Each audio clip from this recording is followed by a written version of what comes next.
ఒక యోధుడు. ఆయనకి నారా లోకేష్కి అలా పోలికే లేదు. సో నారా లోకేష్ ఎప్పటికైనా నారా లోకేష్ తప్పితే అసలు వైఎస్ జగన్మోహన్ రెడ్డి గారితో పోల్చి చూడటానికి కూడా సరిపోదు. అంతే. సో సీఎం అయితే మీకు సీఎం అవుతారని చెప్పి మీరైతే గట్టి చెప్పగలరు. అంటే చంద్రబాబు నాయుడు గారి యొక్క ధోరణి రాజకీయాలు మనకు తెలుసు కాబట్టి పవన్ కళ్యాణ్ చూసారండి ధోరణి అంటే అయింది. ఆయన ఎప్పుడు కూడా ఆయన పబ్లిక్ కోడ్ చూపించి బ్యాక్ డ్రాప్లో ఇంకోటి చేస్తారు. ఉదాహరణకు వాళ్ళ మామయ్య గారి దగ్గర నుండి పార్టీని లాక్కున్న పరిస్థితి తెలుసు. సొంత పార్టీకి ఎవరైతే పటిష్టంగా ఉంటారో వాళ్ళని ఎలా కొల్లగొట్టాలో తెలుసు. కుల్లి కుట్ర కుతంత్ర రాజకీయాలు తెలిసిన వైఎస్ఆర్ కాంగ్రెస్ పార్టీ ఎందుకని మళ్ళీ ముందుకు రాలేకపోయింది? చంద్రబాబు గారు రాజకీయాలు ఇన్ని బాగా తెలుసు మీరు మాట్లాడుకుంటారు కదా సార్.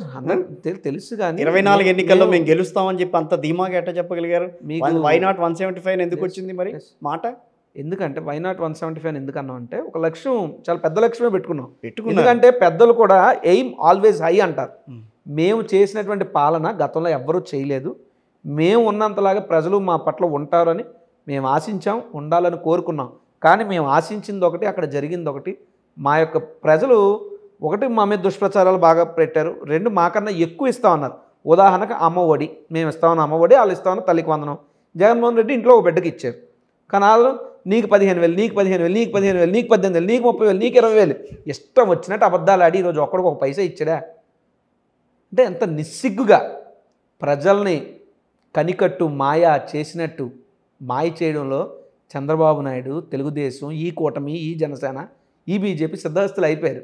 మాకు మోసాలు చేయడం రాదు సార్, మాకు ప్రజలను మభ్యపెట్టడం రాదు సార్. అవసరమైతే అధికారాన్ని కోల్పోవడానికైనా సిద్ధపడ్డాను తప్పితే తప్పుడు హామీలు ఇవ్వడానికి ఏ రోజు జగన్మోహన్ రెడ్డి సిద్ధపడలేదు. కాబట్టే ఈరోజు ఇబ్బంది.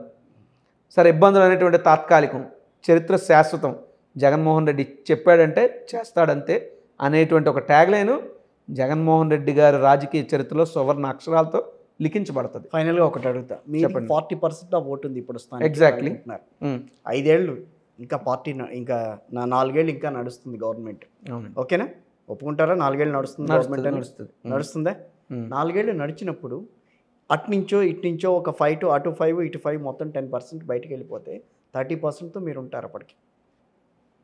నేను నాయకులు వెళ్ళిపోవచ్చు కాక 30% ఆఫ్ ఓట్ షేర్ మాత్రమే.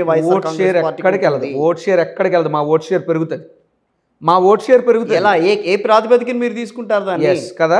ఎస్, గతంలో మా మెయిన్గా వచ్చి ఉన్న నిజాన్ని చెప్పుకోవాలి మనం. చెప్పండి.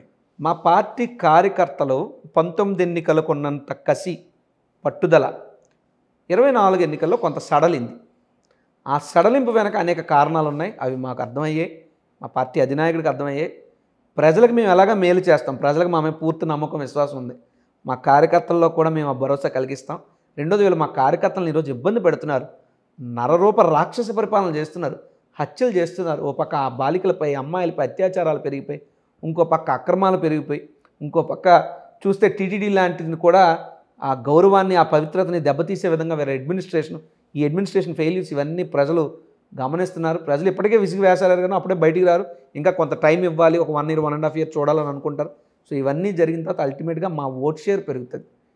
మా ఓట్ షేర్ ఖచ్చితంగా పెరుగుతుంది. ఎప్పుడైనా యాంటీ ఇన్కంబెన్సీ ఉంటుంది.